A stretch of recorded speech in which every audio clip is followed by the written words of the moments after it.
जय माता की दोस्तों, आप सबका स्वागत है हमारे YouTube चैनल धर्म ज्ञान में।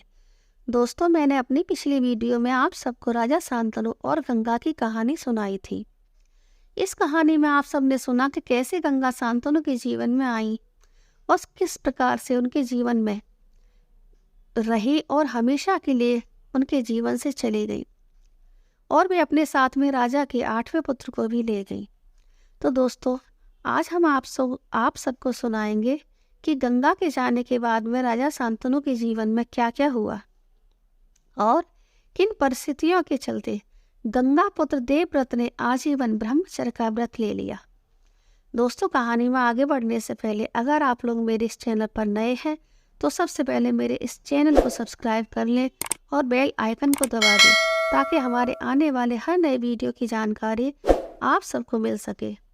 तो चलिए चलते हैं कहानी की ओर। गंगा को शांतनु के पुत्र को लेकर गए हुए कुछ वर्ष बीत गए। फिर अपने वचन के अनुसार एक दिन गंगा उसी स्थान पर शांतनु से मिली जहां पर वे दोनों अलग हुए थे। उन्होंने शांतनु को उनका पुत्र वापस लौटा दिया, जो अब एक बहादुर और खूबसूरत युवक बन चुका था। राजा शांतनु को उनका पुत्र वापस लौटाते हुए गंगा कहती है, हे महाराज, मैंने अपना वचन पूरा कर दिया है। अब आपका पुत्र आपके साथ रहने के लिए पूरी तरह से तैयार है। उसने ऋषि वशिष्ठ की देखरेख में सभी वेदों का अध्ययन कर लिया है। अब यह एक महान योद्धा बन चुका है जिसमें बौद्धिक और आध्यात्मिक दोनों प्रकार के गुण हैं। मैंने इसका नाम देवव्रत रखा है। भविष्य में मैं भले ही इसके साथ नहीं रहूंगी, परंतु मेरा आशीर्वाद हमेशा इसके साथ रहेगा। इतना सब कहने के बाद में गंगा वहीं पर अंतर्ध्यान हो गई। इस तरह से देवव्रत को अपने पिता के पास वापस लौटे हुए 4 वर्ष बीत गए। एक दिन की बात है, राजा शांतनु शिकार पर गए। चलते चलते हुए घने जंगल में एक नदी के पास जा पहुंचे। कई घंटों की थका देने वाली घुड़सवारी और शिकार के बाद में वह काफी थक चुके थे और वे विश्राम करना चाहते थे। इसलिए उन्होंने अपने सेवक से कहा कि वह अपने घोड़े पर दूसरे सामान को लेकर वापस महल में लौट जाए। फिर उन्होंने नाव से यात्रा करने का निश्चय कर लिया। अभी राजा शांतनु नदी के पास खड़े किसी नाव वाले की तलाश कर रहे थे कि तभी उनकी नजर पेड़ों के बीच में खड़ी एक सुंदर युवती पर पड़ी। वह अनायास ही उसकी ओर आकर्षित हो गए। वह उस युवती के पास जाकर कहते हैं कि हे सुंदर युवती, तुम कौन हो? इस घने जंगल में तुम अकेली क्या कर रही हो? शांतनु के इस प्रकार पूछने पर वह युवती कहती है कि हे राजन, मेरा नाम सत्यवती है और मैं एक मछुआरे की बेटी हूँ। मैं नाव के द्वारा लोगों को इस नदी को पार करवाने में अपने पिता की मदद करती हूँ। उस युवती ने अपनी मधुर वाणी में जवाब दिया। उस आकर्षक युवती की खूबसूरती को देखकर राजा शांतनु इतने मोहित हो गए कि उन्होंने उससे विवाह करने का निश्चय कर लिया। यह सोचकर वह सत्यवती के पिता के पास जाकर विनम्र स्वर में बोले कि हे श्रीमान, यदि आप अनुमति दें तो मैं आपकी पुत्री सत्यवती से विवाह करना चाहता हूँ। सत्यवती के पिता ने राजा शांतनु को पहचान लिया और कहा कि हे राजन, मेरी पुत्री सत्यवती में आपकी रानी बनने के सभी योग्य गुण मौजूद हैं। मुझे आपका यह प्रस्ताव भी स्वीकार है, लेकिन मेरी एक शर्त है कि आपका अगला उत्तराधिकारी इसका पुत्र ही बनेगा। राजा शांतनु ने सत्यवती के पिता की इस शर्त को स्वीकार नहीं किया और दुखी मन से वे महल में वापस लौट आए।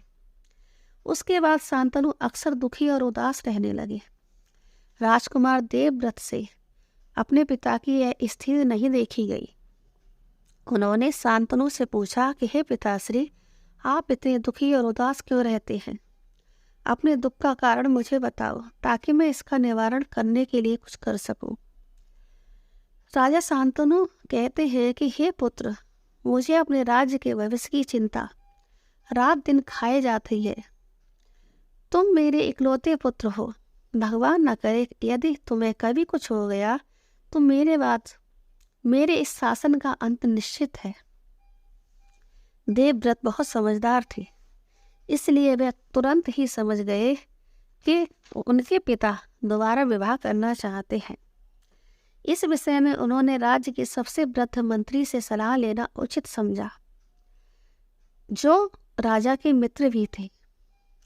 उस मंत्री ने देवव्रत को बताया कि शांतनु एक सुंदर युवती से विवाह करना चाहते हैं, परंतु इस विवाह में उस युवती के पिता की एक शर्त अड़चन बनी हुई है। सारा वृतांत सुनने के बाद में देवव्रत ने मछुआरे के घर जाकर उससे इस विषय पर विस्तार से पूछताछ की और उसकी शर्त भी पूछी। मछुआरे की शर्त सुनकर देवव्रत उठकर खड़े हो गए और आकाश की तरफ दोनों हाथ उठाकर बोले कि मैं भगवान और अपने पुरखों की उपस्थिति में यह प्रतिज्ञा करता हूँ कि मैं सारी उम्र कभी विवाह नहीं करूँगा। देवव्रत की इस प्रतिज्ञा से मछुआरा संतुष्ट हो गया और उसने अपनी पुत्री सत्यवती का विवाह शांतनु के साथ में कर दिया। देवव्रत अपनी इस कठिन प्रतिज्ञा के कारण भीष्म कहलाए। उन्होंने अपने पिता की खुशी के लिए अपना सारा जीवन कुर्बान कर दिया। पर दूसरी तरफ शांतनु ने एक स्त्री के मोह में आकर देवव्रत के रूप में हस्तिनापुर के एक योग्य उत्तराधिकारी को खो दिया। दोस्तों, देवव्रत के जीवन की यह कहानी आप सबको कैसी लगी और शांतनु ने सत्यवती से विवाह करके सही किया या गलत, कमेंट बॉक्स में आप ज़रूर बताना और चलते चलते वीडियो को लाइक और शेयर ज़रूर करना। शेयर करना और कमेंट करना आप मत भूलना और कहानी में अंत तक बने रहने के लिए आप सबका बहुत बहुत धन्यवाद।